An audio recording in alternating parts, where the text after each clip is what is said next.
Los tiempos actuales representan un desafío a pensar diferente. Estaremos examinando todo y volviendo a las escrituras. Las cosas tal y como deben ser. El chocolate caliente y el vino tinto. Las cosas como deben ser. Bienvenidos.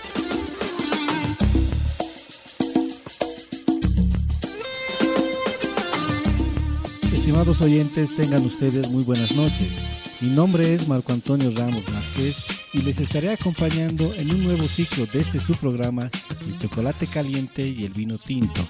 Y claro, no podía faltar la presencia de nuestro principal protagonista, nuestro hermano Alejandro Maldonado Segarra. Alejandro, buenas noches. Muy buenas noches a cada uno de nuestros oyentes, en especial a nuestros hermanos de la Iglesia Jesús es el Cristo. Bien, feliz de comenzar un nuevo programa, esta vez ya con una emisora online. Y bien, esperando que el chocolate caliente en todo este tiempo sea de edificación para cada uno de nuestros hermanos. Hermano Marco, muchas gracias por acompañarnos esta noche, por ser parte de este programa. Esperamos realmente que todos los programas que vamos a estar emitiendo cada día viernes, aproximadamente el horario está planificado para que sea emitido a partir de las 8:30 de la noche, pero cualquier tipo de cambio y demás vamos a estar haciéndoles conocer a cada uno de nuestros radioescuchas. Bien, hermano Marco, muchas gracias por su bienvenida y por acompañarnos en esta noche. No, a usted, hermano, por la invitación y espero acompañarlos de la mejor manera. Bueno, para el día de hoy tenemos preparado el siguiente material y sugiere lo siguiente. El título para el programa del día de hoy se titula La política y el cristianismo, de las urnas a la Biblia. Hermano. Sí, estamos viviendo una época de justamente temporada electoral. El programa se está emitiendo exclusivamente el día de hoy para miembros de la iglesia y esto no significa que no se esté emitiendo, o sea, emitir de manera diferida obviamente al público en general. A ellos también un caluroso saludo y las más ricas bendiciones de nuestro Señor. Pero para aquellos que en otros países probablemente nos vayan a escuchar y se pongan a pensar qué tipo de elecciones están pasando y de qué país son. Bien, estamos en La Paz, Bolivia, y aquí en Bolivia estamos teniendo un tiempo de referéndum, es decir, vamos a definir si hay algún tipo de modificación en la constitución política del Estado que se pueda, ya sea ser de decisión unánime para las elecciones y para la reelección del presidente o los presidentes que vayamos a tener en el país. Así que es una votación muy muy importante y justamente con todo esto de la política, justamente en este tiempo en el que estamos pensando en cuanto a ejercer nuestro derecho a la votación, es que hemos decidido en este caso que el tema del día de hoy sea política y cristianismo, de la urna a la Biblia. El título está apuntando justamente a dejar de lado una práctica que para nosotros es común, el hecho de votar, y pasar justamente al hecho de revisar qué dice la Biblia para los cristianos en cuanto a esto de la política en sí, en el cual nos vemos inmersos y a veces no sabemos si definitivamente un cristiano puede participar de la política de manera activa, si esto de las votaciones es correcto conforme a las escrituras, si participar de todo este mover social, político que estamos teniendo en el país y ocurre en varios países, ya sea a favor o en contra de cierto partido político, es lo que corresponde a un creyente. Así que el tema de hoy va apuntando justamente a eso. De hecho, el tema sugiere mucha información y creo menester para entrar en materia definir algunos conceptos que son importantes. Por ejemplo, definir lo que es política. Hoy en día tenemos muchas definiciones, pero de repente podríamos aglutinar en una idea común para poder luego explicar qué tiene que ver con el cristianismo, con la vida cristiana. Si en realidad tanto la política y el cristianismo se repelan o se conjuncionan. ¿Qué dice, hermano? Bien, para entender esto de la política es importante primero que revisemos el significado del término política como tal, para que nadie piense que o tenga su propio criterio de lo que es política y conforme vayamos desarrollando el tema no encuentre problemas o baches al entender el porqué de lo que estamos hablando el día de hoy. Bien, el término política viene del latín como también del griego, ya sea politicus, que es latín, o políticos en griego. Pero el término político o política, de donde viene este término, en realidad del griego, de donde viene este término, significa algo civil o relativo al ordenamiento ciudadano, es decir, es algo que ordena el proceder, el actuar de la ciudadanía. Eso es lo que se entiende por política y esa es justamente la semántica que vamos a usar cada vez que nosotros hablemos de política. Entonces, si lo político es todo lo relacionado al ordenamiento ciudadano, inevitablemente el cristiano está inmerso en política. Por eso decimos que el hombre es o se usa este término en ciencias políticas y en sociología al decir que el hombre es un animal político o es un ser político. ¿En qué sentido? En el sentido de que participamos y nos vemos obligados, ya sea en una comunidad grande o pequeña, a manejar algún tipo de ordenamiento que rija justamente nuestra comunidad, nuestra población. Así que eso se entiende por política. ¿La política en la Biblia existe? Claro que sí que existe. Ahora que entendemos lo que significa el término política obviamente existe en las Escrituras, como en cualquier ámbito social del mundo.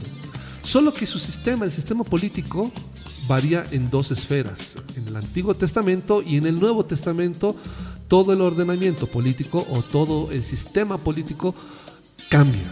Y eso vamos a ir desarrollándolo poco a poco. Este mundo, tenemos que entender de inicio que este mundo no se va a salvar por procesos políticos. De este mundo jamás alguien se va a salvar por procesos políticos. Los cristianos no vamos a instaurar el reino de Dios por ese método. Eso tiene que quedar sumamente claro porque no es parte de las Escrituras ser justamente partícipe de un proceso político para lograr que el reino de Dios se instaure en el mundo. Eso de entrada tenemos que tenerlo claro para que conforme vayamos desarrollando todos los aspectos, pues nos vaya quedando claro el por qué encontramos cierto sistema político en el Antiguo Testamento, cierto sistema político en el Nuevo Testamento, y qué es lo que en la modernidad y actualmente lo que se conoce como posmodernidad se está aplicando también dentro de las iglesias, que en muchos casos están obviamente equivocados. Digo obviamente porque hay una serie de factores de doctrina profunda, de doctrina base, en los cuales se están cometiendo serios errores. Entonces, en detalles mucho más livianos como el hecho de la política, obviamente cometen errores. Hoy en día, hermano, cuando escuchamos hablar de política, lo primero que se nos viene a la cabeza es corrupción, ¿no? Sí. Y de hecho, muchos cristianos y muchas iglesias enseñan de que nosotros los cristianos no deberíamos participar de la política. Pero bien, ya lo había dicho usted, basta que tengamos relaciones sociales con las personas, somos parte de la política. Y parte de la política también entiendo de que es una forma de administrarnos en el buen vivir de las personas. Sí, lamentablemente la política en el mundo, no estoy hablando del país solamente, en el mundo está inmersa en corrupción. Y en diferentes grados, con diferentes sistemas, algunos detectables de manera más común, otros no tanto, otros ya con el tiempo, cuando ya no se puede hacer absolutamente nada, es que uno se percata que el sistema o el gobierno que tuvo en ese país se encuentra sumido en corrupción. Y esto lo encontramos también en las Escrituras. Hay una serie de cosas que hoy en día tipificaríamos como corruptas, que vamos a ir viendo más adelante, y que ser parte de un proceso político o ser parte de un sistema político, mejor dicho, como cristianos, no nos afecta a nosotros dependiendo la relación que tengamos con ese tipo de sistema político, o no mancha o no denigra la dignidad o la pureza del cristiano como tal. Pero estos detalles son bien delicados porque hay que saber en qué lugar uno se va a circunscribir para justamente no caer en provocar que el mundo blasfeme la palabra del Señor y a nuestro Señor mismo, y nosotros no nos veamos también sumidos en actos de corrupción. Así que en la política esté metido o que en la política haya procesos de corrupción, eso es inevitable, como cualquier tipo de proceso humano que tenemos también. Y este tipo de corrupción también existe dentro de la iglesia, aunque no necesariamente sea un proceso político como se conoce en un estado. Es una micropolítica de organización dentro de las iglesias que en muchos casos también tienen procesos de corrupción. Así que esto es más propio de la naturaleza humana que de la política en sí que pueda tener cualquier tipo de estado o de congregación, ¿no? Hermano, hoy en día hay muchas iglesias que nos enseñan, y me refiero a iglesias cristianas, que nosotros los cristianos no deberíamos inmiscuirnos en lo que viene a ser la política. Es más, hoy en día también está de moda, si se quiere decir, iglesias y pastores que sacan versículos de la Biblia, sacándolos de su contexto, queriéndonos enseñar ideas que no nos dice la palabra. Y me refiero a lo siguiente: muchas veces yo escuché de que nosotros los cristianos no deberíamos andar, como nos dice la palabra, en yugo desigual, no juntarnos con el incrédulo. Y hoy en día un político o la política que conocemos actualmente, como ya lo habíamos mencionado, está rodeado de corrupción y obviamente deja mucho que desear, digamos, en las personas. Sí, da mucho que desear. Hay enseñanzas de que uno no debiera de tener relación con la política, es verdad, pero lo que no se explica a la iglesia es qué tipo de relación específica no debe de tener el cristiano con la política, porque como hemos dicho en un principio, todo ser humano que es parte de una sociedad está inmiscuido en política de una manera u otra, porque nos manejamos bajo un ordenamiento. Así que de una manera u otra sí participamos, somos partícipes de la política. Pero la pregunta es en qué niveles está prohibido y en qué niveles no. Porque también sabemos que el Señor, cuando ora por nosotros, no pide que nos aísle de este mundo, sino que nos conserve en santidad dentro de este mundo. Entonces, esa es la idea.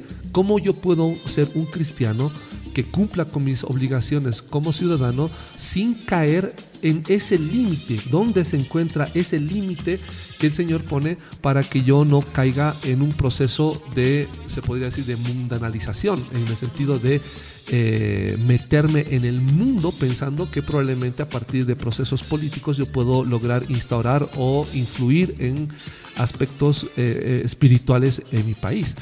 Este tipo de cosas hay que tener mucho cuidado porque es una línea muy delgada y casi imperceptible en las escrituras, pero no por cuestiones de problemas de las escrituras, sino por problemas de lectura de aquellos que dicen que son maestros de la palabra del Señor. Así que sí hay enseñanzas a favor y en contra de participar en política, pero no se sabe si están hablando de ser candidato a algo, participar con algún partido político, no se sabe si están hablando del hecho de ejercer votación o de tener tal vez algún tipo de preferencia por algún partido político o algún tipo de propuesta de algún tipo de partido político.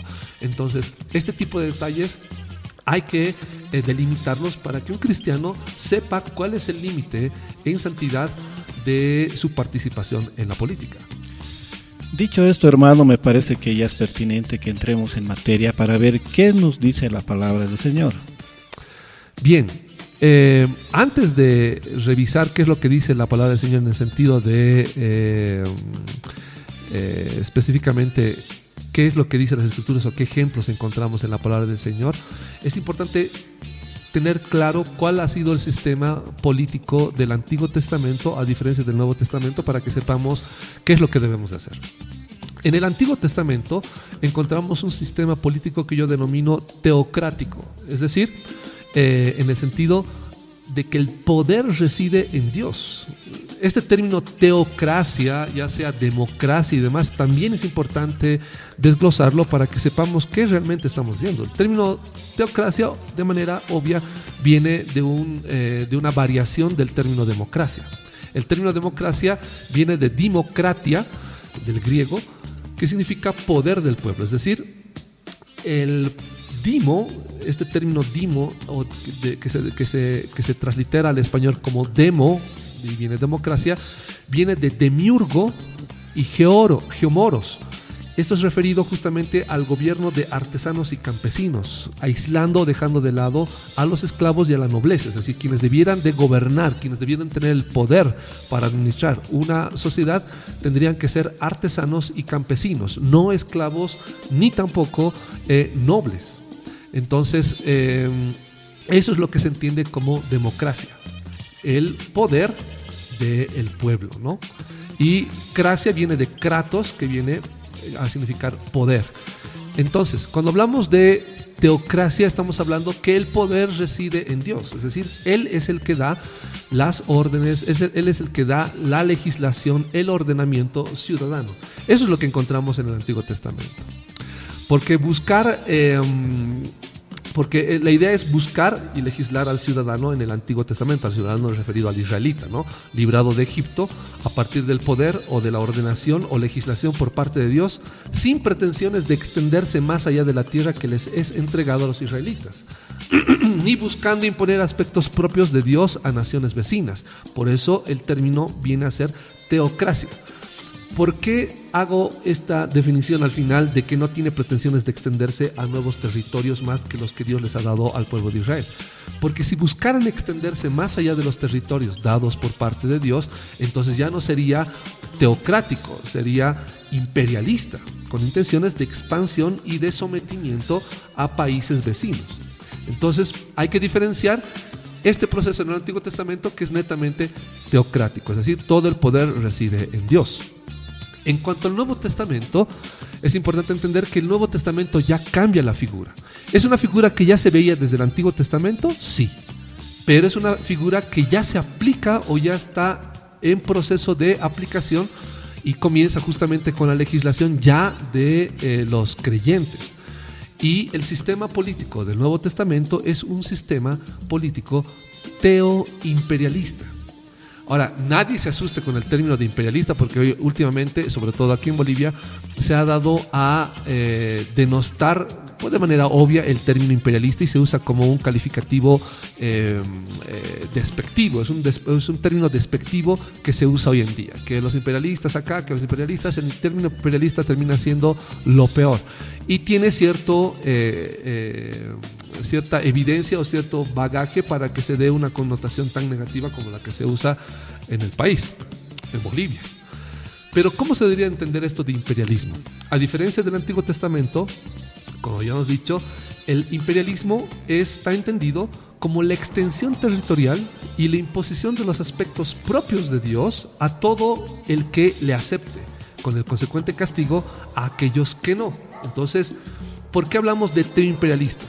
Porque Dios va a venir a imponer o a poner un reino en este mundo y todo aquel que le acepte va a ser parte de ese reino y aquel que no va a ser castigado o va a ser llevado a castigo eterno, con la intención de que todo el mundo, todo el planeta, toda la tierra, todo lo que existe venga, referido a todo el universo, a todo lo que existe, venga a ser gobernado por el Señor Jesús como rey del planeta, ¿no?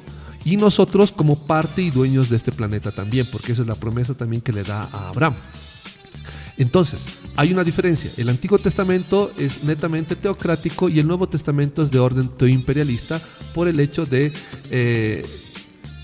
imponerse ante todo el planeta con un solo gobierno, un solo reino, al que van a tener acceso todos aquellos que han creído en el Señor y todos aquellos que no van a ser sometidos a castigo eterno. Por eso el término, para que nadie piense que tiene un orden tal vez peyorativo, ¿no? Estaríamos diciendo entonces, hermano, que ya a partir del Nuevo Testamento con Jesús y cuando nos da la orden, se les da la orden de que se expanda su palabra también a los gentiles, estamos hablando de que ahí comienza la expansión de lo que viene a ser este imperio. Sí, porque el objetivo del evangelismo es justamente alcanzar a aquellos que Dios ya había predestinado, de toda nación, ¿no?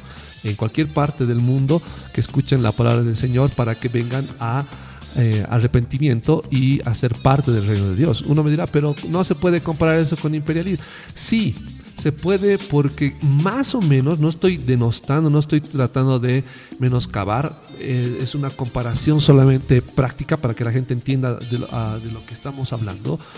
El Imperio Romano ejercía un poder y cada vez que conquistaba tierras nuevas ellos proponían o imponían, depende de cómo se quiera ver, la Pax Romana, la paz romana. La Pax Romana era decirles que si ellos deseaban o ellos estaban dispuestos a someterse al Imperio Romano con un César, y ellos los iban a dejar vivir con sus dioses y sus prácticas, etcétera, etcétera, etcétera, pero iban a rendir o a ofrecer impuesto o tributo al Imperio Romano, iban a estar sujetos a ellos. Y en caso de que ellos decidían no sujetarse a la paz romana, eran destruidos. De todas formas, ese territorio era sí o sí conquistado. Es más o menos el mismo sentido que existe cuando le doy el término teoimperialista. Es decir, uno está dispuesto a arrepentirse y acercarse al Señor, o está dispuesto a no someterse al Señor Jesús y posteriormente recibir el castigo eterno, ¿no? Por eso la comparación también de teoimperialista, y es correcto el hecho de querer alcanzar a otros para el reino del Señor. Y me parece interesante esa diferenciación que hacemos, ¿no?, del Antiguo Testamento con el Nuevo Testamento. De ahí en más, no sé si podríamos de repente ya entrar en materia, como habíamos quedado. Sí, lo que pasa es que en el Antiguo Testamento no había nada que se haga de manera democrática, eso tenemos que tenerlo claro. Muchas personas piensan que la democracia es casi como la perla que debiéramos ostentar, sobre todo en ciertas denominaciones, ya sea iglesias bautistas y otras que deciden adherirse a este tipo de sistemas políticos. Así que hay política definitivamente en las iglesias, hay política en el que estamos inmersos en la sociedad. A nivel internacional también estamos sometidos a procesos o a sistemas políticos. Así que el hecho de que un cristiano participe de política no debiera de extrañarnos, es parte de nuestra vida, de nuestra manera de ser. Tanto en el Antiguo Testamento como en el Nuevo Testamento también encontramos procesos políticos, porque como entendemos, la política se refiere al ordenamiento civil. Entonces, en el Antiguo Testamento no había nada que se haga de manera democrática. Todo era regido por la ley, excepto aquello que no estaba estipulado. En esos casos venía a ser por mandato de Dios. Para el Nuevo Testamento, todo está sujeto a la nueva ley o la ley de Cristo, que nos rige entre creyentes, por ejemplo, con el objetivo, obviamente, de alcanzar a todos con la verdad para que sean salvos antes de la inevitable llegada del reino de Dios, donde tampoco existe criterio democrático alguno. Es decir, no hay poder en el pueblo. La constitución política del Estado de muchos países, específicamente aquí en Bolivia, dice que el pueblo es el soberano. Y este tipo de criterios son sumamente peligrosos, porque si el pueblo es el soberano, entonces el pueblo puede definir cualquier tipo de aspecto político en el país, dependiendo del nivel de corrupción, de entendimiento o de crecimiento que tenga cada sociedad. Es así que vemos justamente políticas equivocadísimas en otros países que no nos gustaría, honestamente, que en nuestro país ocurran, como el hecho de la adopción de niños por parte de matrimonios gays, o procesos tal vez de eutanasia en casos que no debieran de ameritarse, como el hecho de problemas que alguien decida por alguna enfermedad o por la edad de optar por ese tipo de opción de muerte, o el aborto en ciertos casos, que en otros países es casi como el hecho de quitarse una muela sin mayor remordimiento. Entonces, este tipo de cosas obviamente están sujetas al pueblo, pero nosotros como cristianos sabemos que en todo el universo obviamente el poder reside en Dios. Él es el que da la normativa, las leyes para el vivir de todo creyente y de todo ser humano en el planeta. Lamentablemente el ser humano, al no reconocer a Dios, al no entender de la ley del Señor, pues se sujeta a criterios de orden netamente humanos, que con las consecuencias que estamos viendo en países como Estados Unidos y otra serie de países donde literalmente ya hasta la droga es parte del comercio normal en cualquier tienda de sus ciudades. Entonces hay cosas que definitivamente si pensamos que el pueblo es definitivamente el soberano, nos estamos arriesgando como población también. Pero esto es inevitable en toda sociedad, ¿no? Porque el hombre como tal no reconoce a Dios. Hoy en día, hermano, escuchamos, es común escuchar en los medios de comunicación cuando hay sectores sociales que luchan por sus reivindicaciones, que pueden ser valederas o no, pero normalmente escuchamos, ¿no? La voz del pueblo, dicen que es la voz de Dios. Entonces es peligroso manejar este término. Claro, porque estamos poniendo como Dios al hombre. Este es un proceso de orden también evolucionista. Es decir, el hombre es el que define qué es lo que es verdad y es la punta de lanza de todo proceso de desarrollo del mundo. Es decir, él es el que define si cierta especie debe de vivir o no, o si cierto tipo de lugar debe de tener ciertas características en cuanto a vegetación o animales, o qué tipo de ecosistema debe de cambiar o debe de desaparecer a beneficio del ser humano. Y este tipo de criterios está trayendo consecuencias obviamente a nivel mundial, problemas de enfermedades y demás para el ser humano como tal. Así que ese criterio de que la voz del pueblo es la voz de Dios, la estupidez más grande que hemos inventado como naciones, como sociedad en general, para supuestamente sentirnos tranquilos de que el gobierno reside en nuestra decisión. Y eso es un gravísimo, gravísimo error. Lamentablemente este tipo de criterios no solamente quedan en una cuestión del ámbito secular, sino que este tipo de criterios también se han instaurado dentro de las iglesias. Tenemos el caso de las iglesias bautistas. Las iglesias bautistas se jactan de tener procesos democráticos que son atroces. Las congregaciones bautistas son las que se dirigen o gobiernan de manera congregacional, es decir, quien tiene el poder para decidir quién es el nuevo pastor es la congregación en general. No es una cuestión de algún tipo de posesión o de algún tipo de instauración de algún pastor por autoridad superior. Es decir, el poder de decisión reside en la congregación. Son ellos que de manera democrática escogen a quién los va a pastorear. Este tipo de formas de gobierno, de sistemas de gobierno eclesial son patéticos, porque yo he vivido bastantes años bajo este tipo de sistema. Y este tipo de sistema no tiene ningún tipo de congruencia con las escrituras, por más que ellos traten de decir que su sistema democrático eclesial es lo mejor. Es absurdo. Si comparamos el proceso democrático que ejercen estas iglesias bautistas en relación al Antiguo Testamento, de manera inicial, de manera clara, queda despedazado ante el sistema que plantea el Antiguo Testamento de gobernación o de ordenamiento civil. Para el Nuevo Testamento pasa exactamente lo mismo. No hay un solo caso en las Escrituras de el pueblo en general haciendo votación o haciendo algún tipo de proceso democrático para escoger algún tipo de autoridad dentro de sus iglesias. Es más, cuando Pablo funda una iglesia, es él el que designa las autoridades y es él el que pone o designa a alguien para que se posesionen a estas autoridades dentro de la iglesia. No hay ningún tipo de proceso democrático. Es justamente por esto que si comparamos con algún tipo de idea gráfica que nos dé alguna idea más clara de lo que está ocurriendo, es centenares de ovejas decidiendo quién los va a pastorear. Y de manera clara, muchas ovejas decidirían que un lobo sea quien los pastoree. Estas iglesias entran en procesos donde piensan que su votación es la que define o es la expresión de la voluntad de Dios.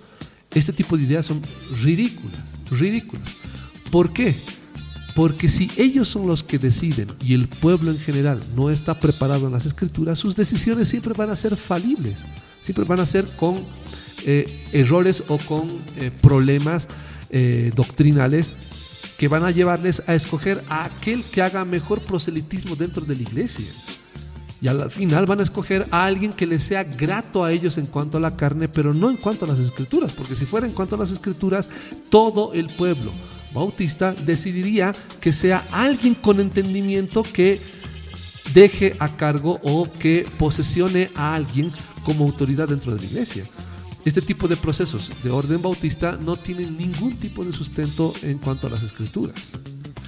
Hoy en día, hermano, creo que es común ver en iglesias justamente a miembros de la iglesia que les gusta asistir a la iglesia, pero quieren escuchar algo que les agrade a ellos, ¿no? Siempre les gusta escuchar sobre todo de prosperidad, pero no una prosperidad espiritual, sino van buscando una prosperidad material. Y como usted lo decía, hermano, cuando hay un pastor, un líder de una iglesia quien les habla sobre este tema, pues de pronto ya recibe el apoyo de toda esta gente. ¿Es así o no, hermano? Sí, el pueblo en general, me refiero a la congregación, va a escoger justamente aquello que le anime, aquello que le excite toda la parte carnal, si vale el término, en el sentido de necesidad material, necesidad emocional, etcétera, etcétera. Y este tipo de cosas terminan siendo el fundamento para escoger a alguna persona, no así las escrituras. Y lamentablemente en procesos también de este tipo de sistema de democrático congregacional, encontramos que la iglesia es la más perjudicada. ¿Por qué?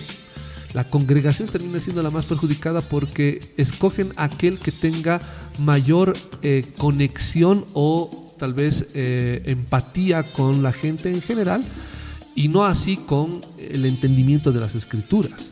Entonces cada vez escogen a aquel que tenga menor capacidad de entendimiento de la palabra del Señor, pero sí más carisma. Y la iglesia termina sin tener conocimiento de la palabra del Señor. Bien, en unos minutos más vamos a volver con más de chocolate caliente y el vino tinto.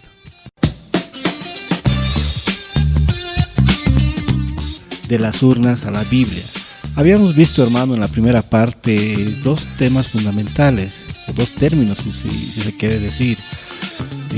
Tanto en el Antiguo Testamento como en el Nuevo Testamento estamos hablando de dos sistemas políticos que son distintos. Habíamos hablado que en el Antiguo Testamento habíamos hablado sobre la teocracia, y en el Nuevo Testamento estábamos hablando de lo que viene a ser el teoimperialismo. ¿Y hay alguna forma de que ambos conceptos, ambos sistemas puedan conjuncionarse hoy en día? Y yo pensaba en un ejemplo, ¿no? Hoy en día hay iglesias que cobran diezmos, y no nos olvidemos que los diezmos es del antiguo pacto, pero ahora nos regimos por un nuevo pacto. ¿Qué opina, hermano?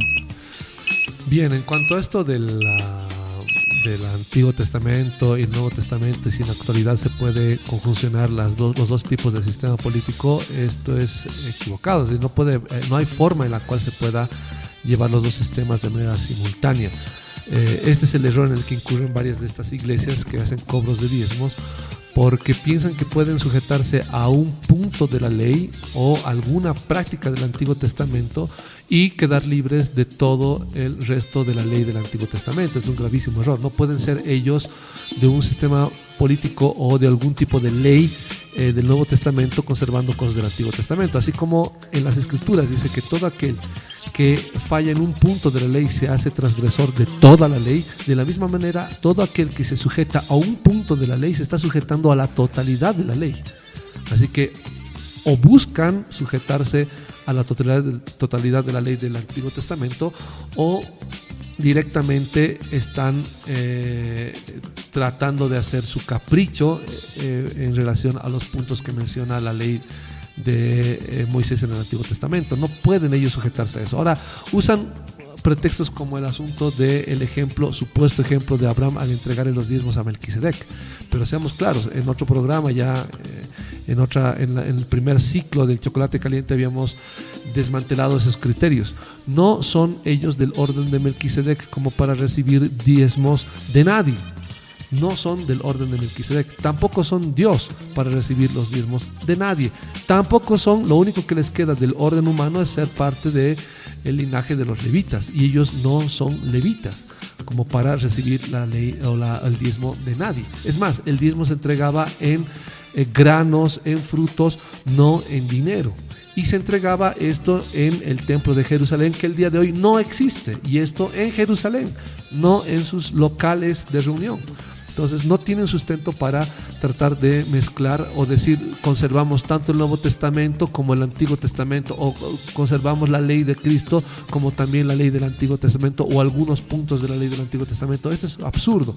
Cualquier persona entendida en las Escrituras jamás se le va a ocurrir decir semejante barbaridad a ese nivel. No hay forma en la cual puedan decir semejante atrocidad.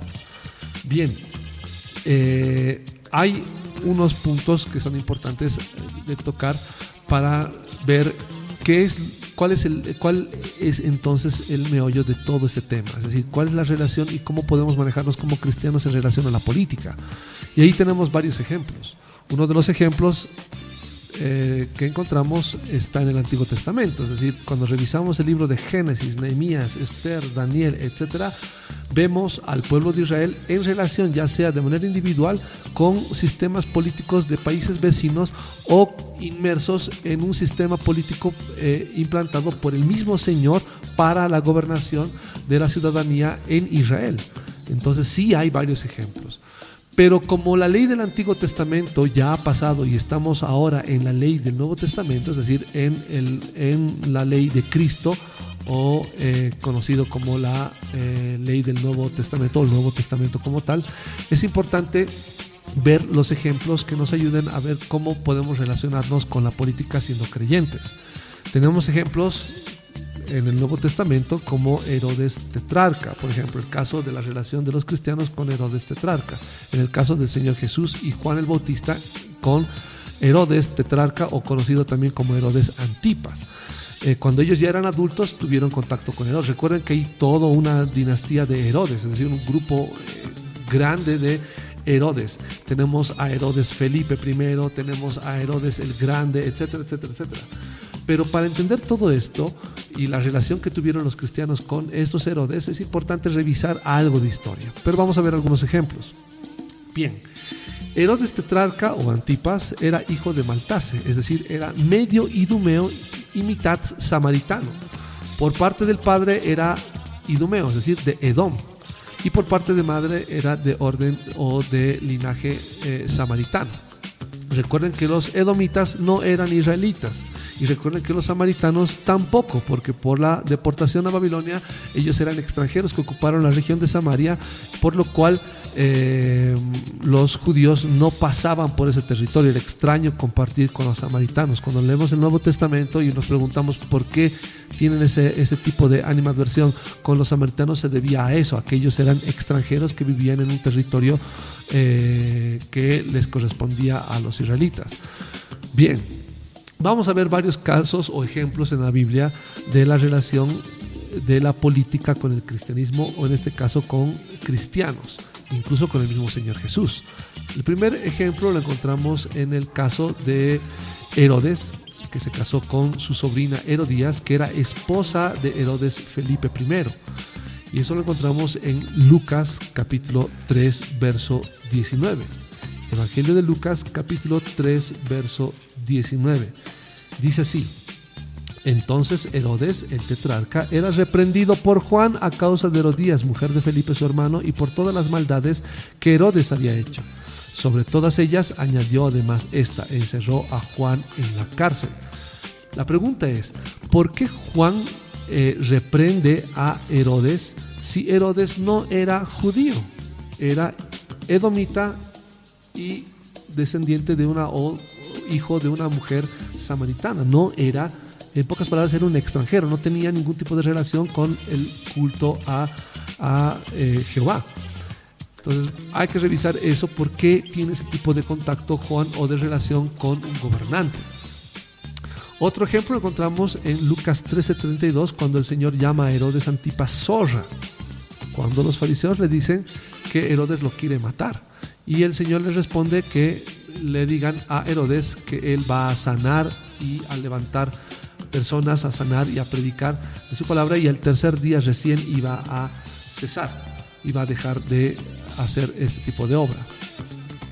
Tenemos otro ejemplo también cuando el Señor da órdenes a los apóstoles sobre ciertas doctrinas, y ahí incluye justamente, una vez más, a Herodes. Vamos a leer Marcos 8:15.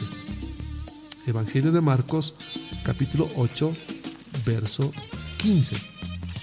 Y dice: y él les mandó diciendo: mirad, guardaos de la levadura de los fariseos y de la levadura de Herodes. Es decir, que tengan cuidado no de la comida física o de la levadura que ellos usaban para elaborar pan, sino de la doctrina que tenían los fariseos y Herodes.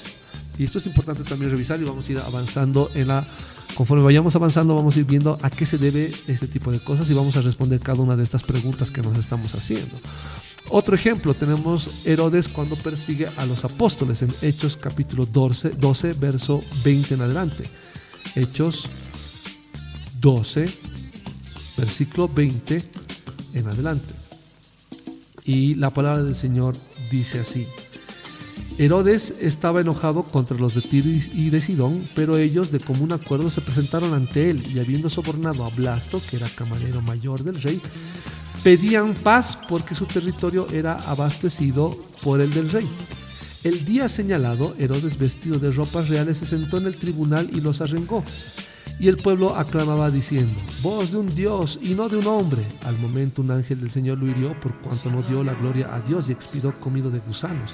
Pero la palabra del Señor crecía y se multiplicaba. Bernabé y Saulo, cumplido su servicio, volvieron de Jerusalén, llevando también consigo a Juan, el que tenía por sobrenombre Marcos. Nos pregunta es cómo es que Dios termina castigando a Herodes por no dar gloria a Dios cuando él no era judío. ¿Por qué no llama la atención o reprende a Pilatos, por ejemplo? Que por la historia sabemos que Pilatos, cuando ocupó o llegó a ser gobernador de la región de Judea, buscaba hacer que los judíos también adoren al César, terminen postrándose ante las imágenes del César. Y es ahí cuando los judíos deciden inclinar sus rostros, exponiendo sus cuellos para ser muertos, para ser decapitados. Si entonces lo hubiese hecho así Pilatos, hubiese tenido que matar a más de 1,000 judíos a inicio de su gobernación en la región. Entonces, ¿por qué no Juan y el mismo Señor Jesús, Dios mismo, no termina de reprender o no reprende a Herodes, o mejor dicho, a Pilatos, si él también tenía actos de maldad o cosas que observar dentro del pueblo judío? Entonces, ese tipo de cosas hay que analizarlas para conocer bien de la palabra del Señor. Tenemos otro ejemplo en Juan capítulo 19, verso 12. Pilatos no es reprendido por Juan ni por el Señor Jesús, pero sí es presionado por los fariseos. Sí es presionado por los fariseos. Vamos a leer lo que dice el Evangelio de Juan, capítulo 19, verso 12.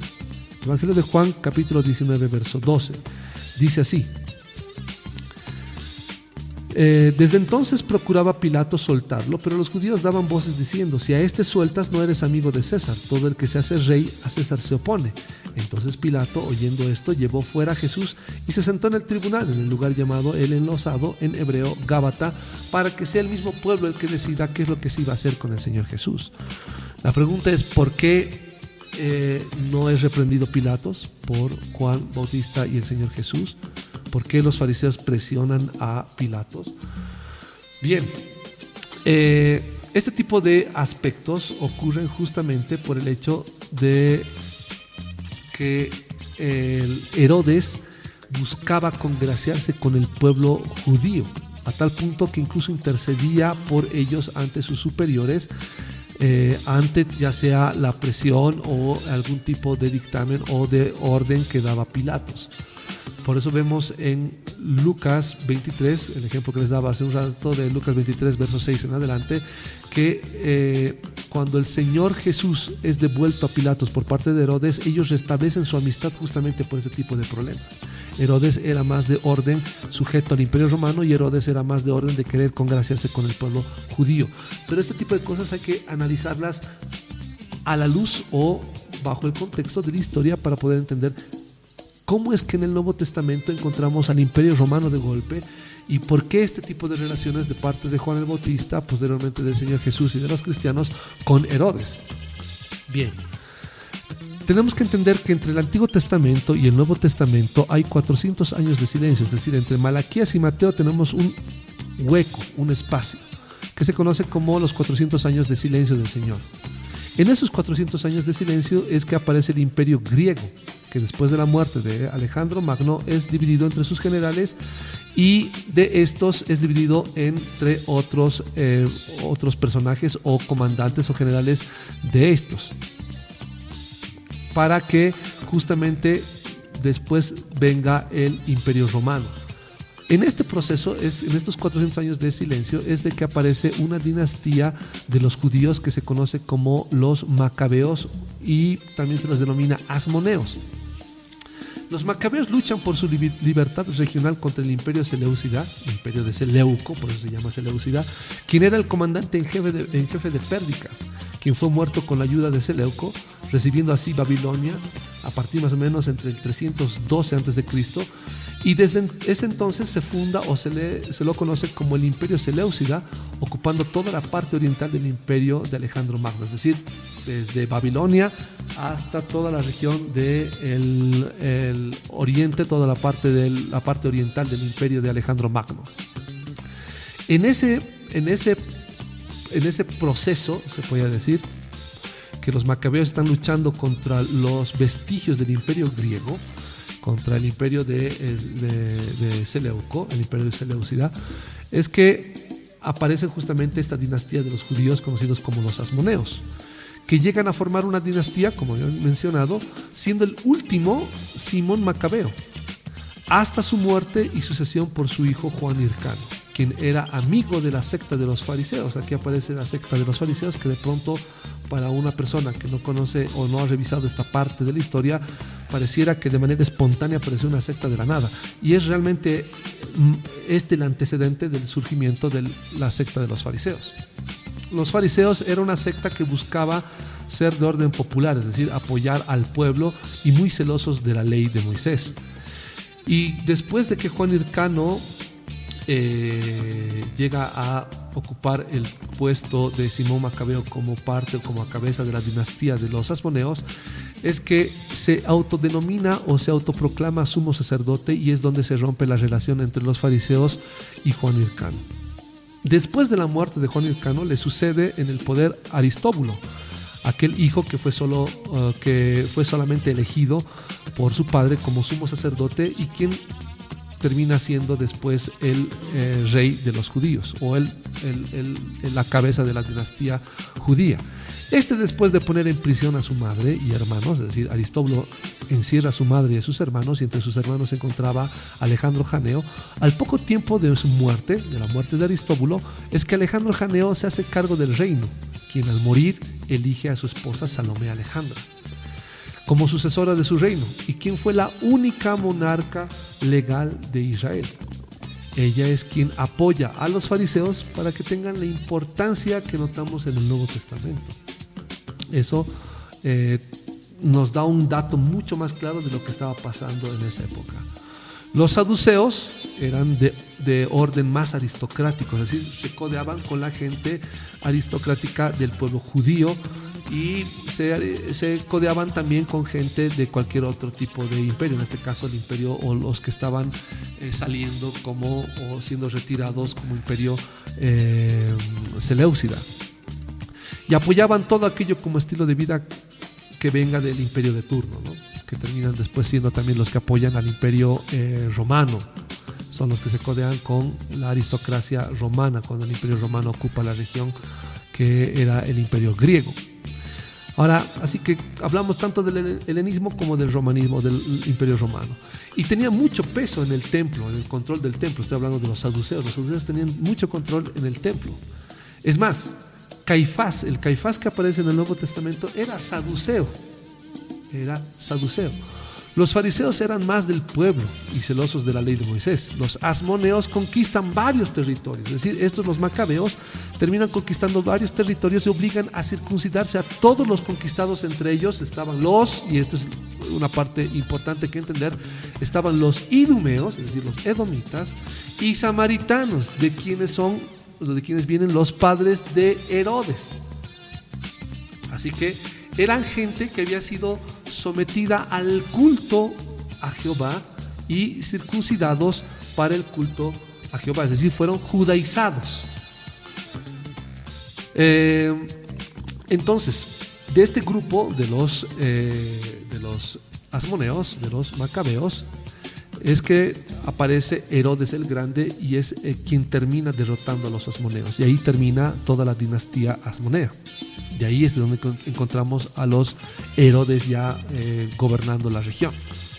Ahora la pregunta es, ¿por qué Juan el Bautista le reprocha que se meta con la mujer de su medio hermano de nombre Felipe, Herodes Felipe I, a Herodes Antipas? ¿Por qué? Justamente por esta parte de la historia donde conocemos que los idumeos y los samaritanos fueron judaizados. Es por eso también que Herodes, para el tiempo de la Pascua, baja hasta Jerusalén, como habíamos visto en algunos ejemplos que habíamos dado anteriormente. Notamos que Herodes baja a Jerusalén. Por ejemplo, en el momento que es entregado a Herodes por parte de Pilato, notamos que Herodes se encontraba justamente en Jerusalén y es por eso que lo envía hasta él. Vamos a leer Lucas capítulo 23, que lo habíamos dejado postergado. Lucas capítulo 23, versos 6 al 12. Entonces Pilato, cuando oyó decir Galilea, preguntó si el hombre era Galileo, y al saber que era de la jurisdicción de Herodes, lo remitió a Herodes, que en aquellos días también estaba en Jerusalén. Herodes, al ver a Jesús, se alegró mucho porque hacía tiempo que deseaba verlo, porque había oído muchas cosas acerca de él y esperaba verlo hacer alguna señal, es decir, algún milagro. Le hizo muchas preguntas, pero él nada le respondió. Estaban los principales sacerdotes y los escribas acusándolo con gran vehemencia. Entonces Herodes, con sus soldados, lo menospreció y se burló de él, vistiéndolo con una ropa espléndida, y volvió a enviarlo a Pilato. Y aquel día Pilato y Herodes, que estaban enemistados, se hicieron amigos, como habíamos mencionado. Entonces, justamente en ese entonces se encuentra Herodes en Jerusalén porque está presente para celebrar la Pascua. Ese es el motivo por el cual Juan el Bautista decide reprender a Herodes y no así a Pilatos. Uno me dirá, ¿y esto qué tiene que ver con el tema de hoy en cuanto a política y el cristianismo? Que todo gobernante que se designe o se declare cristiano debiera de ser reprendido si es que en algún tipo de actitud no es conforme a las escrituras el actuar que él vaya a tener. Lamentablemente hoy en día la iglesia ha quedado callada o se queda en silencio por llevarse bien con el gobierno de turno con el pretexto de que, bueno, nos ha mandado a obedecer a las autoridades. Es cierto, hay que obedecer a las autoridades en cuestiones de todo aquello que es correcto para el buen vivir en una sociedad. Pero si algún dignatario se declara a sí mismo creyente, es decir, cristiano, la obligación de una persona, de un profeta, de un siervo de Dios, debiera de ser de reprender aquello que considera que está mal conforme a las escrituras, en base a las escrituras, no conforme o que considere, sino que esté en base a las escrituras todo aquel actuar de ese gobernante. Si algo está mal, debiera de ser denunciado de manera clara. A partir de lo que vemos del actuar del Señor Jesús, de los apóstoles, de Juan el Bautista y en el Antiguo Testamento de todo gobernante que termina siendo cabeza del pueblo de Israel. Porque todo gobernante que se declare de la fe cristiana debiera de sujetarse a la ley de las escrituras. Pero lamentablemente esto ni siquiera ocurre en las iglesias actuales, es decir, ni siquiera los pastores de turno en cada congregación tienen la capacidad de sujetarse a la ley del Señor porque la desconocen. Y esto es muy triste. Porque no tenemos ni la capacidad ni la moral de poder llamar la atención a algún gobernante que se diga creyente. Entonces hay que tener mucho cuidado al respecto. Esta es la base para justamente entender cuál debiera de ser nuestra participación en el ámbito político. ¿Tenemos participación en el ámbito político? Sí. Como ciudadanos, sí. Debiéramos de apoyar leyes que se circunscriban o que estén mucho más acorde a las escrituras. Definitivamente.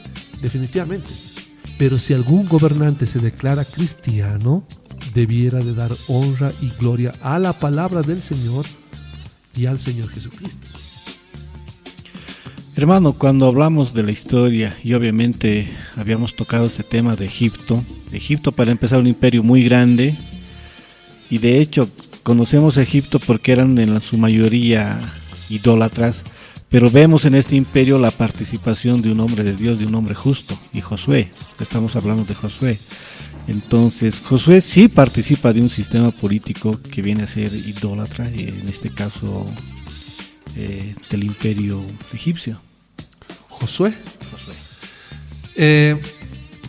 No, recuerden que Josué ya está libre ya habían salido libres de Egipto con Moisés y están a punto de ocupar el territorio de Israel. Entonces la legislación ya está dada por Moisés, es decir, tienen que manejarse de acuerdo a la legislación dada por la ley de Moisés. Lo que están haciendo es ocupar el territorio que Dios les había dado, les había prometido, pero la legislación, si revisamos por ejemplo el libro de Josué, la legislación es netamente sujeta a la ley de Moisés. Entonces no se sujeta a la ley de Egipto. Sí está con gente, sobre todo con una gran cantidad de descendientes que han sido educados con criterios de orden, con vestigios de criterios egipcios, porque sus padres se criaron en ese orden. Pero les queda claro que la legislación está sujeta a la ley de Moisés, no así a la de Egipto como tal, ¿no? Entonces, sigue, ahí notamos justamente la teocracia. A partir de Moisés, incluso antes de entrar al territorio que les corresponde, ya la teocracia está en práctica. Lo único que les resta es ocupar un territorio. Bien, una pregunta que también es interesante hacernos es: ¿qué tiene que ver Juan el Bautista con todo este asunto? Bien, Juan el Bautista es nuestro mejor ejemplo, como habíamos dicho hace un instante, de cuál debiera ser nuestro relacionamiento con la política. No es solamente la de querernos congraciar con el gobierno de turno. Es por eso que muchas veces notamos que en cualquier país del mundo hay gente que hace uso del término cristianismo para ganar adeptos para terminar siendo elegido en cualquier país. Porque simplemente se usa como bandera para recabar votos. Si los gobernantes de cada país y los candidatos de cada país supieran que los cristianos, al momento de escuchar que alguien se circunscribe a la fe cristiana, van a ser observados, criticados, reprendidos, como dice la palabra del Señor, a partir de las escrituras en su proceder, es que ellos no usarían el cristianismo como bandera o como bandera de proselitismo para conquistar o obtener votación. Lo que yo estoy diciendo ahora es que seamos capaces de hablar de manera clara como cristianos para que nadie levante la bandera cristiana, el nombre del Señor Jesús, el santo nombre del Señor Jesús, para hacer proselitismo. Hoy en día hay iglesias evangélicas que están recibiendo a candidatos o a presidentes en sus congregaciones de manera ridículamente absurda, sin darse cuenta o con toda la intención de querer hacer proselitismo a favor de algún tipo de partido político o de quererse congraciar con el gobierno de turno o con el poder del país. Ese tipo de actitudes son totalmente contrarias a las Escrituras y demuestra la ignorancia de aquellos que están gobernando ciertas congregaciones. No puede ser que alguien se declare cristiano y sea una persona que tenga carta blanca para hacer lo que le venga en gana en un país donde se supone que debiera de demostrar la línea moral y ética del cristianismo. No puede ocurrir este tipo de cosas. No puede ser que la iglesia se preste a hacer la banderola para cualquier tipo de partido político. Y no estoy hablando solamente de mi país, de Bolivia. Estoy hablando de cualquier país del mundo. De cualquier país del mundo. Entonces tenemos que dejar claro cuál es el actuar de un cristiano en relación a la política. Bien, si algún gobernante se declara cristiano, tiene que estar preparado a ser criticado, observado, reprendido a partir de la palabra de Dios por aquellos que tienen la capacidad y el conocimiento de las Escrituras. Mientras tanto, con el tipo de iglesias que estamos viendo hoy en día exentas de cualquier criterio básico de la doctrina del cristianismo, obviamente que van a pasar un montón de cosas. Es más, la iglesia actual, la iglesia preponderante, se ha sumido tanto en el deseo y en la codicia por el dinero que no les cae nada mal la visita de algún tipo de dignatario a su congregación, porque lo que eso les trae a ellos también es publicidad, para tener mayor cantidad de gente que ocupen las bancas que ellos tienen, para obtener mayor cantidad de ingresos a partir de diezmos, semillas, promesas, etcétera, etcétera, etcétera, que están lamentablemente robando a todo aquel que de manera sincera busca acercarse al Señor Jesús, ¿no? Así que ese es el motivo por el cual Juan el Bautista termina reclamando y denunciando o reprendiendo a Herodes Antipas, porque él se declaró, se judaizó y dijo que tenía que sujetarse a la ley. Es más, participaba de las fiestas más importantes como la Pascua. Ese es el motivo por el cual Juan el Bautista, el Señor Jesús y los apóstoles no dicen nada en contra de otros gobernantes como Pilatos, pero sí en el caso de Herodes. Y este es un muy buen ejemplo de cómo debiera de actuar la iglesia cristiana. La iglesia cristiana debería ser celosa de las Escrituras y del nombre del Señor Jesús, para que ningún sujeto con pretensiones de hacerse del poder use el nombre del Señor Jesús para hacer proselitismo de cualquier tipo. Bueno, cuando decíamos que Herodes quería congraciarse con los judíos participando, bueno, por la cultura, por la doctrina, por la enseñanza que le habían dado, él quería participar de la Pascua, ¿no? Y quería congraciarse con los judíos. Es una situación, digamos, no es algo más personal, digamos, de repente por ganar más adeptos, más poder y qué sé yo. Pero vemos también la otra contraparte, ¿no? Vemos a los fariseos que quieren congraciarse también con el Imperio Romano. Entonces, son dos polos opuestos que al final quieren tergiversando, pues, lo que viene a ser un cristiano como tal. Bien, en realidad los fariseos no buscaban congraciarse con el Imperio Romano. Lo que ellos buscaban era quedar bien con el pueblo. Los que buscaban congraciarse con el Imperio Romano son los saduceos y los herodianos. Los herodianos, más de orden de querer tener contacto con aquellos que gobernaban en la región. En realidad hay dos sectas llamadas herodianos, que no se puede distinguir claramente ciertos lineamientos de ambas sectas, pero por las escrituras notamos que los herodianos eran más que todo aquellos que tenían relación con los Herodes o con la gobernación de Herodes como tal. Pero los saduceos se codeaban con la aristocracia y la gente que tenía contacto con el imperio en sí, el imperio romano. A ellos no les interesaba mucho de la doctrina en sí, por eso ellos terminan creyendo de que no hay resurrección, la vida es solamente acá, etcétera, etcétera. No existen los ángeles y una serie de errores doctrinales, porque el propósito era netamente llevarse bien con la aristocracia de ese entonces, no importa de dónde venga.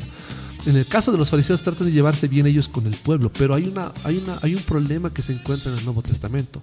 Los fariseos encuentran la mina de oro en el pueblo, por lo cual ellos tratan de manejar al pueblo como tal, porque son ellos los que entregan las ofrendas, los diezmos, etcétera, en el templo de Jerusalén, y son ellos también pagados por las oraciones largas que hacen, las visitas que hacen a las viudas, etcétera, etcétera, etcétera, y las doctrinas, enseñanzas que ellos daban. Entonces ellos buscaban congraciarse con el pueblo por cuestiones del mismo tipo que los saduceos y los herodianos, es decir, tener beneficios, en este caso económicos y en el otro caso de orden político, de beneficios por la aristocracia o por el poder gobernante de ese entonces. Las tres sectas tienen ese vicio y ese tipo de actitud la notamos hoy en día en las iglesias. Hay iglesias que por su cantidad, su número, por la importancia en el número que tienen de feligreses, tratan de congraciarse con el poder dominante, es decir, son más o menos del orden saduceo. Reciben alcaldes, se hacen recibir certificados, se hacen visitar con el presidente, se sacan fotografías en la visita al presidente, bendicen a ciertos presidentes, bendicen a ciertas personas, justo próximo a etapas electorales, justo a etapas de comicios. Y este tipo de cosas demuestran que ellos buscan congraciarse con ciertos puestos de poder y casualmente al parecerse a los saduceos, también cometen errores garrafales en cuanto a la doctrina, porque no les interesa la doctrina cristiana, sino llevarse bien y tener mayor cantidad de adeptos en sus filas. Ese es uno de los problemas que encontramos. Otras iglesias son de orden herodiana, es decir, son iglesias que, aunque no sean muy numerosas, tienen contacto con cierto grupo aristocrático de cada país. Y tenemos el otro grupo también, los populares, que son más de orden fariseo, que tratan de llevarse bien con el vulgo, con la gente en general, con el pueblo en general, pero tratando de imponer doctrinas que los manejen y los sujeten a que estén pendientes a ellos. Hay hoy en día saduceos, herodianos y fariseos dentro de las iglesias hoy en día denominadas como evangélicas.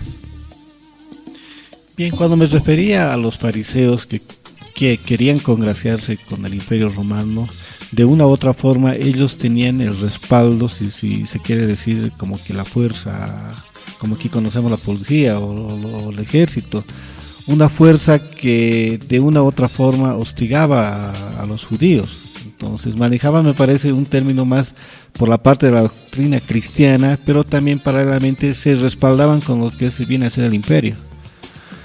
Una vez más, los fariseos no son los que se congracian con el Imperio Romano, son los saduceos. Los saduceos. Los fariseos tenían un grupo, un ejército, se puede decir unos soldados que cuidaban el templo de Jerusalén. Entonces, había dos tipos de soldados, el soldado romano y el soldado del templo. Pero sí trataban de congraciarse con el pueblo por justamente los beneficios que recibían de ellos, a diferencia de los saduceos con el Imperio Romano o con cualquier tipo de aristocracia de turno o del momento. Pero sí, se presentan este tipo de cosas y hoy en día exactamente lo mismo está ocurriendo en las iglesias, exactamente lo mismo. Bien, una pregunta que debemos hacernos es, ¿un cristiano puede hacer este tipo de reproches a políticos y autoridades de una nación, ciudad o pueblo, como vemos en el caso de Juan el Bautista o en el caso del mismo Señor Jesús? La respuesta es sí. Si ellos se declaran cristianos, si ellos se declaran que tienen fe en el Señor Jesús, claro que sí, tenemos la capacidad, la autoridad de reprender a esa persona que se dice creyente si está ocupando algún tipo de puesto de poder. Lamentablemente hoy en día uno puede ser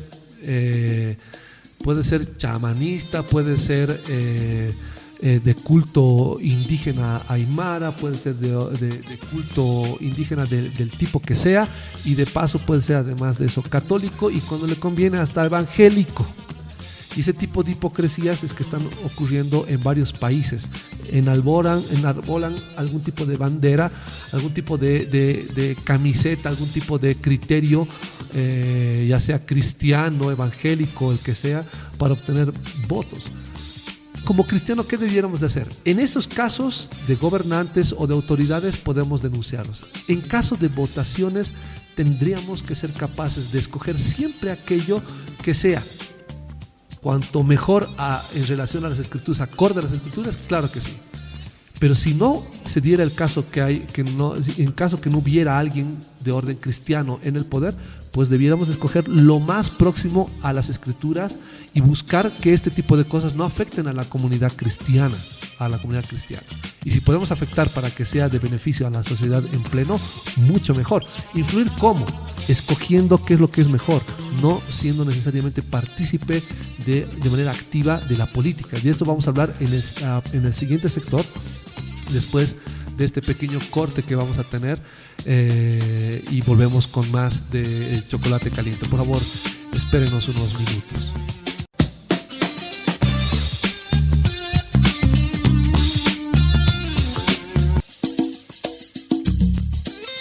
Bien, estamos en este subprograma, el chocolate caliente y el vino tinto. Después de esa explicación que nos dio el hermano, ya creo que tenemos un contexto de lo que significa la política, tanto en el Antiguo Testamento como en el Nuevo Testamento. Y creo que ya es pertinente, en función a esa base, generar algunas preguntas. Yo tengo varias. Y una de las primeras preguntas es, ¿un cristiano debería formar parte de un partido político?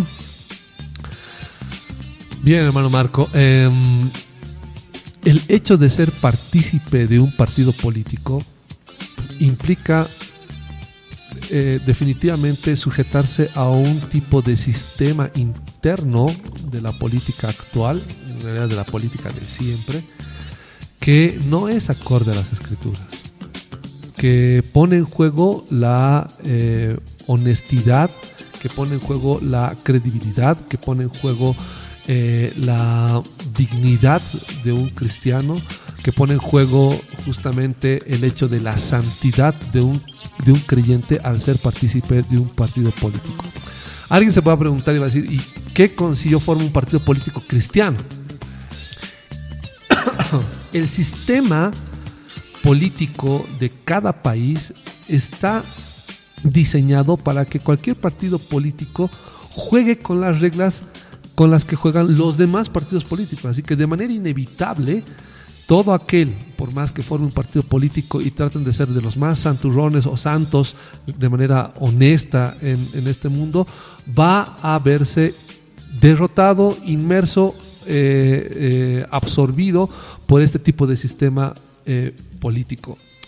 Otro punto, no hay mandato de Dios a nadie a ser parte de la política de manera activa para cumplir con el reino de Dios, para dar cumplimiento o cumplir con los mandatos del Señor, o justamente servir al Señor y a su reino a partir de este tipo de sistemas. Por eso al inicio yo les decía que de manera clara tiene que quedarnos claro que no vamos a lograr instaurar o ayudar o hacer la obra del Señor en este mundo a partir de la política. Es absurdo, es como querer hacer leche a partir de agua. Es decir, es como querer dar de lactar a un niño café. Es como querer, no sé, dar a beber a un recién nacido bebida alcohólica. No tiene ningún tipo de criterio. Es decir, no hay base en la cual una persona piense que puede lograr o avanzar más o ayudar en las cosas del reino de Dios metiéndose en política. No hay nada de eso. Si esto fuera verdad, tenemos una serie de personas, de hermanos en las escrituras que podían haber sido parte de algún tipo de sistema político. Tenemos el caso del Señor Jesús, que tranquilamente podía haber sido posesionado como rey, como en las escrituras se menciona. Lo querían tomar como rey, pero rey de este mundo, ¿no? Sí, como una cabeza, querían iniciar una nueva dinastía, así como a los asmoneos querían iniciar una nueva dinastía con el Señor Jesús. Y para la obra del Señor, ese tipo de cosas no venían al caso. El Señor podía haber aprovechado esas circunstancias para instaurar su reino ya desde este mundo hasta su llegada para el juicio, pero no lo hace. Entonces tenemos un muy buen ejemplo que no corresponde a un creyente ser parte activa de la política de su país. No corresponde por todos los factores que he mencionado, que justamente son los factores que predominan en todos los países, implicando la corrupción, que ya de hecho mancharía la santidad y la dignidad de un creyente. Bueno, eso en cuanto a si un cristiano debería participar de un partido político, pero yendo un poquito más allá, ¿qué pasa si un cristiano forma parte de un gobierno? Para formar parte de un gobierno, obviamente tiene que ser parte activa de un partido político. Y es exactamente la misma respuesta, es decir, no puede participar de ese tipo de gobierno. No puede. Hay sí posiciones menores, como por ejemplo el hecho de trabajar tal vez de manera o con un sentido técnico para alguna organización gubernamental y después tal vez llegar a ser una autoridad electa o por tal vez por el hecho de subir su categoría o por haberle ascendido en el puesto, llegar a ser una autoridad en algún lugar o de algún tipo de área dentro de esa institución.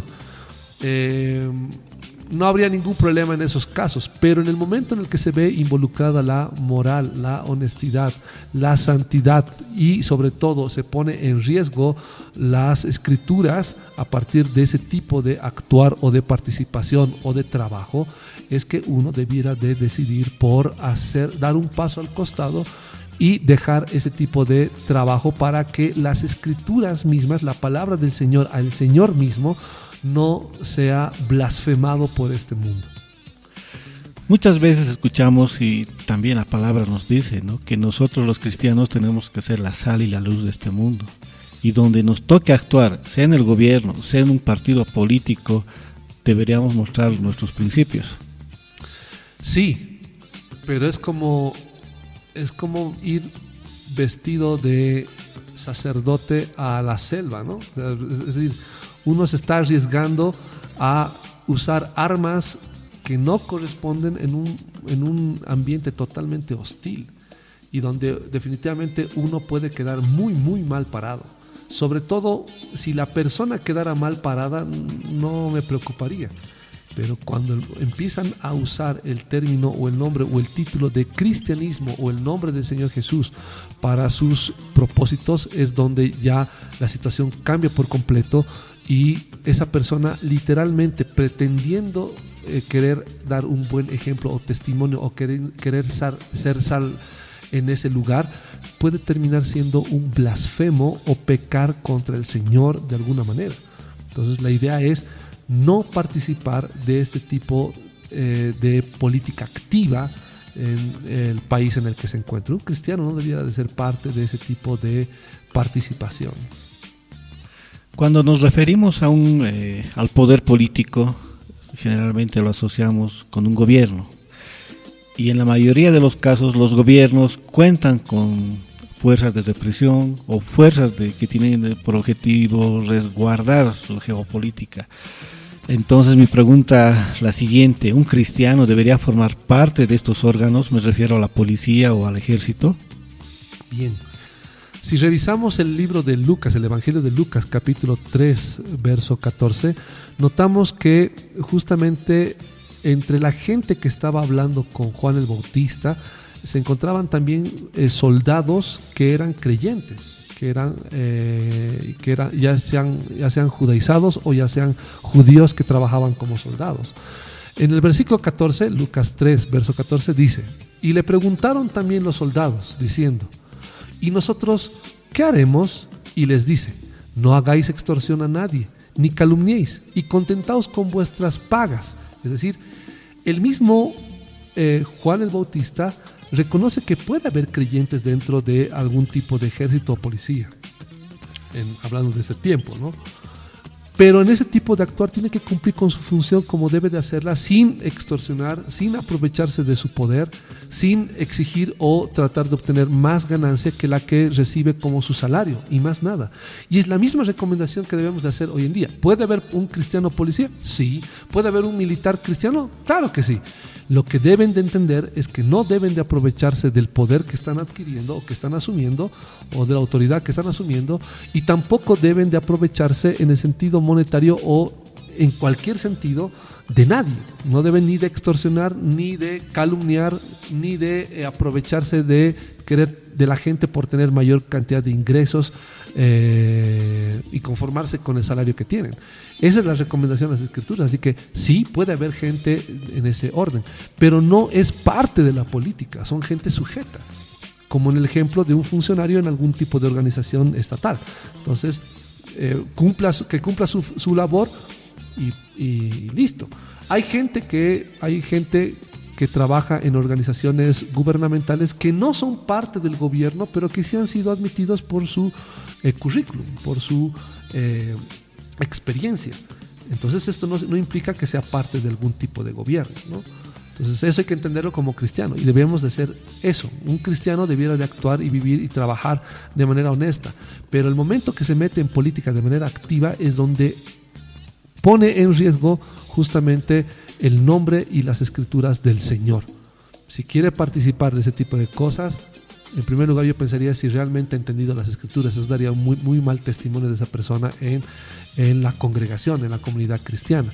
Y segundo, si lo hace, pues definitivamente sería bueno que esa persona ni siquiera mencione que es creyente. Bueno, decimos nosotros los cristianos que Dios es quien pone las autoridades, ¿verdad? Estamos hablando de repente de un presidente, vicepresidente, ministros y demás. Entonces los cristianos deberíamos someternos o sujetarnos a estas autoridades. ¿Qué nos dice la palabra al respecto? Sí, la palabra nos manda que nosotros nos sujetemos a las autoridades. La misma palabra del Señor nos dice que debiéramos de sujetarnos a las autoridades, pero esto de sujetarse también tiene un límite. Es decir, si uno tiene que sujetarse en el sentido de simple y llanamente hacer caso omiso de cualquier tipo de pecado de esa persona, incluso yendo en contra del cristianismo, pues obviamente estamos equivocados. Puede que ese gobernante no sea cristiano y ordene cosas que vayan en contra del cristianismo. Tenemos ejemplos, pero por montones. Tenemos el caso, por ejemplo, de Daniel, que de manera clara decide desobedecer una orden dada por causa de con la intención justamente de querer hacer que Daniel peque contra Dios o peque contra, o cometa, mejor dicho, un delito contra el emperador o el rey para justamente ser ejecutado. En esos casos uno debiera de cumplir la palabra del Señor y desobedecer cualquier tipo de orden dada por la autoridad de turno que se encuentra en ese lugar, ¿no? Así que uno sí debe de obedecer en cuestiones que son obviamente correctas y que no contradigan a las Escrituras, pero el momento que alguien da algún tipo de orden, algún tipo de autoridad, da algún tipo de orden o ley que contradiga a las Escrituras, nosotros no estamos llamados a obedecer. Uno me dirá, pero nos van a perseguir, nos van a matar, nos van a cerrar la iglesia. Pues qué mejor que sufrir por causa del nombre del Señor Jesús, que quererse llevar bien con todos y ser un hipócrita, llevarse bien con el mundo y estar peleados con el Señor.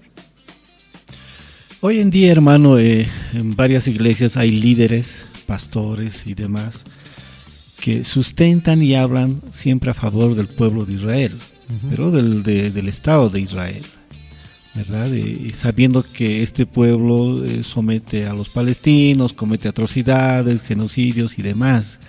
Entonces, ¿cuál es la posición de usted, hermano, al respecto? Específicamente a los pastores y líderes de iglesias que están a favor de Israel. Eso es, yo considero que cualquier tipo de congregación que hace algún tipo de proselitismo o de apología del Estado de Israel, del Estado actual de Israel, es definitivamente una congregación financiada por el gobierno de Israel, o definitivamente están sumidos en una ignorancia atroz. Hay iglesias que se notan que están financiadas por el Estado de Israel porque llevan banderas por detrás del Estado de Israel, sin entender que el Estado de Israel actual es un Estado que blasfema el nombre santo del Señor Jesús, no reconoce al Señor Jesús como el Cristo. Es más, es la mayor parte, el 90% de ese Estado es un Estado laico, ni siquiera son judíos practicantes. Los grupos judíos practicantes, los grupos ortodoxos y otros grupos judíos que obedecen o buscan obedecer la ley de Moisés es una minoría, con mucho poder, pero es una minoría en relación a la totalidad de la población israelita actual. Entonces desconocen de la realidad israelí actual, y que apoyen a ese Estado y a la gente israelita como pueblo de Dios es un gravísimo error, olvidando que el Señor rompió el pacto con ellos y que ellos no están desechados. Es verdad que no están desechados de entrar a la vida eterna, pero ellos están puestos en la misma posición que cualquier gentil de este mundo, que cualquier ciudadano de este mundo. Es decir, ellos requieren creer en el Señor Jesús, arrepentirse, creer en el Señor Jesús y bautizarse en el nombre del Señor Jesús para ser salvos. El hecho de ser descendientes de Abraham no les abastece para ser salvos. Las iglesias de hoy en día andan promocionando, andan propugnando, andan diciendo por ahí que el solo hecho de ser israelitas ya son el pueblo de Dios, y ese es un gravísimo error. Incluso se está financiando ese tipo de retornos de israelitas de cualquier parte de Europa a Palestina, engañando a la gente, sin entender que la doctrina política del Estado actual de Israel, el sionismo, es una copia del nazismo, porque ellos buscan matar a cualquier tipo de población o poblador o etnia de la región que no sea la suya. ocupando territorios que no les corresponden. Eso podemos verlo en cuestiones de Gaza, ocupación de territorios, y obviamente a nadie le gustaría que le hagan eso. El nivel de genocidios que se están cometiendo es atroz, y los cristianos nos estamos poniendo una venda en ignorancia, apoyando un Estado que no es el Estado de Israel en el sentido del pueblo de Dios. No lo es. Todo aquel que cree en el Señor Jesús como Dios y Salvador, ese es el verdadero Estado de Israel, el verdadero pueblo de Israel. No un Estado político, y menos un Estado blasfemo que anda contradiciendo y blasfemando el santo nombre del Señor Jesús. Volviendo a nuestro país, algo recurrente de nuestra coyuntura es que cuando nuestro gobierno inaugura obras o anuncia algún decreto relevante, normalmente comienzan con ceremonias, ¿no? Donde participan un cura, un católico, hace su ceremonia, termina él, luego comienza otra ceremonia que viene a ser con un yatiri, una especie de chamán, digamos, para los que no conocen, Sí. y posteriormente la participación de un pastor evangélico, ¿no? Prestándose, digamos, a cada uno, que como que cada uno tiene su oportunidad. Pero a mí me llama la atención que un pastor o un cristiano participe de esas actividades. Sí, lo que pasa hoy en día es que este tipo de cultos ecuménicos, el ecumenismo como tal viene de un término que es oikonomía, es decir, un término que habla de la administración de una misma casa, es decir, son de una misma habitación o de un mismo lugar de hábitat. Decir o hablar de cultos ecuménicos está hablando de gente que viven en un mismo contexto y tienen los mismos, o por lo menos tienen similitudes que los conectan entre ellos para participar de esto. Que un yatiri, un brujo o lo que sea de cualquier país del mundo esté participando de este culto y esté ahí un supuesto cristiano evangélico es un gravísimo error. Porque eso da a entender que uno puede simple y llanamente participar de cualquier culto religioso y seguir siendo parte del reino de Dios. Este tipo de absurdos a los que se prestan ciertos pastores, entre comillas pastores, lo que demuestra es que ellos buscan justamente codearse con cierto tipo de poder de la región o del país, más allá de querer o de tener celo por las escrituras. Una persona que tiene celo por las escrituras jamás va a participar de este tipo de cultos. Jamás. Y ahí viene justamente el hecho de decir, ¿quiénes somos? ¿Quiénes somos? El hecho de apartarnos de este tipo de cosas demuestra que nosotros tenemos celo por la palabra del Señor.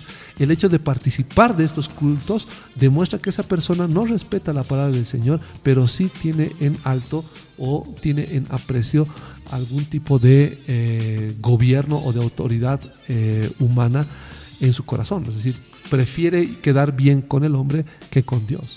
Este tipo de cosas son atrocidades que no debieran de ocurrir. Hermano, por la coyuntura que tenemos en el país, muy cerca están unas elecciones, en todo caso un referéndum, sí, donde cada uno de nosotros tiene la libertad de votar, de elegir por la posición que uno quiere. Entonces, conforme a las escrituras, ¿cómo deberíamos participar nosotros los cristianos? De hecho, para empezar, ¿deberíamos formar parte de este proceso? Del proceso de votación, sí. Porque uno tiene una obligación que no está en contra de Dios. El hecho de decir, estoy de acuerdo con cierta modificación en esta ley, nos va a traer algún tipo de factor, problema o un factor contrario al cristianismo. Uno debería de decidir de acuerdo a lo que le parece que es conveniente, en entendimiento obviamente de lo que nos dice la palabra del Señor, para saber qué decisión tomar al respecto, si votar de una manera u otra. Es correcto participar de una votación porque eso nos va a afectar a la larga a nosotros también.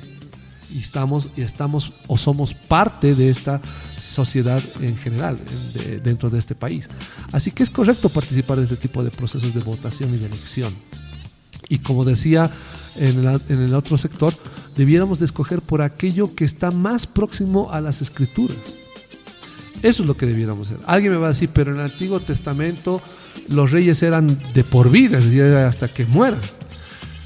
Sí, debieran de ser, en el Antiguo Testamento los reyes son posesionados hasta el último día de su vida, podían ser parte de ese tipo de reinado.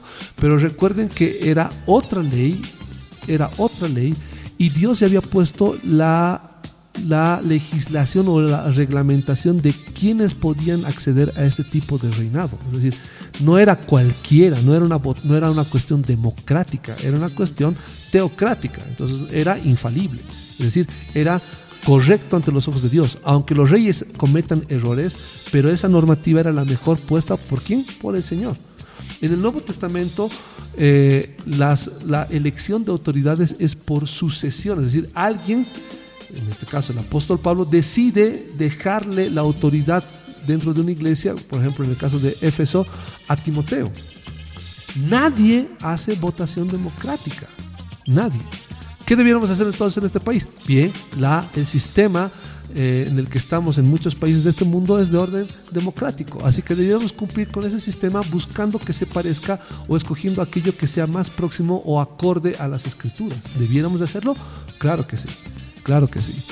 ¿Es contradictoria las escrituras? No, porque nosotros tenemos una ley como cristianos que nos rige, y en este mundo una ley que también nos obliga a ser partícipes, y no contradice eso al Señor, porque el Señor nos ha mandado a respetar las autoridades, y son estas autoridades las que promulgan o ponen este tipo de leyes. Así que para las cosas de este mundo está bien hacer este tipo de votaciones, pero siempre tomando en cuenta que no afecte y no contradiga la palabra del Señor. Bien, si hablamos de nuestro país, ya habíamos indicado de que el sistema político es como una cancha, ¿no? Que ya está rayada, que tiene sus reglamentos, sus normas y todo aquello. Mi pregunta es la siguiente: ¿qué pasa si un presidente, en este caso del gobierno, se convierte al Señor? ¿Cuál debería ser de ahí en adelante su accionar? Sabiendo que ya la cancha ya está rayada, ya sabe y qué cosas ya están decretadas, tenemos una constitución política del Estado y demás. ¿Cuál debería ser el proceder si damos a entender de que este presidente se habría convertido al Señor?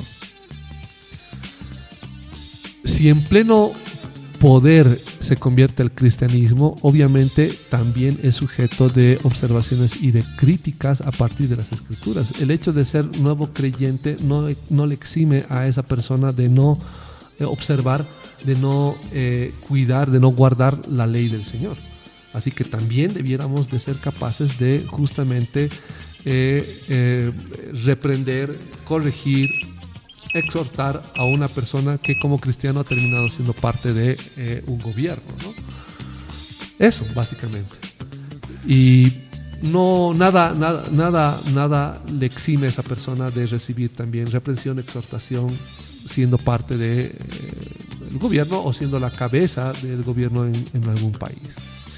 Bueno, hermano, creo que ahí ya hemos tocado puntos importantes respecto a este tema. En realidad un tema muy amplio, ¿no? Que un programa no alcanzaría para dilucidar todas las dudas y las inquietudes, pero Dios mediante espero que volvamos a tocar este tema para aclarar, y esperamos pues que más adelante podamos recibir preguntas vía email o por llamadas telefónicas. Y bueno, de nuestra parte lo único que quieras pues invitarlos a una próxima emisión de este su programa, El Chocolate Caliente y el Vino Tinto. Y Dios mediante esperamos pues vernos la próxima semana, hermano. Bien, hermanos, muchas gracias por acompañarnos en este nuevo sector del programa El Chocolate Caliente y el Vino Tinto. Esperamos haber sido de edificación para cada uno de ustedes. Esperamos también sus comentarios. Y les pedimos que puedan visitar la página web www.alejandromaldonados, esa S al final en realidad es una Z, es alejandromaldonados.com, alejandromaldonados.com. Ahí van a encontrar ustedes algunos programas del anterior sector, del primer sector que teníamos, mejor dicho, de la primera etapa del Chocolate Caliente, el Vino Tinto. Y vamos a ir también recibiendo sus consultas, preguntas. Esperamos sus comentarios también al respecto y esperamos sobre todo haber sido de edificación para ustedes. Un saludo cordial y un fuerte abrazo a cada uno de ustedes donde se encuentren. Que el Señor les bendiga grandemente. Muchas gracias. Bendiciones, hermano. Gracias por acompañarnos. Los esperamos en el siguiente programa. Hasta la próxima.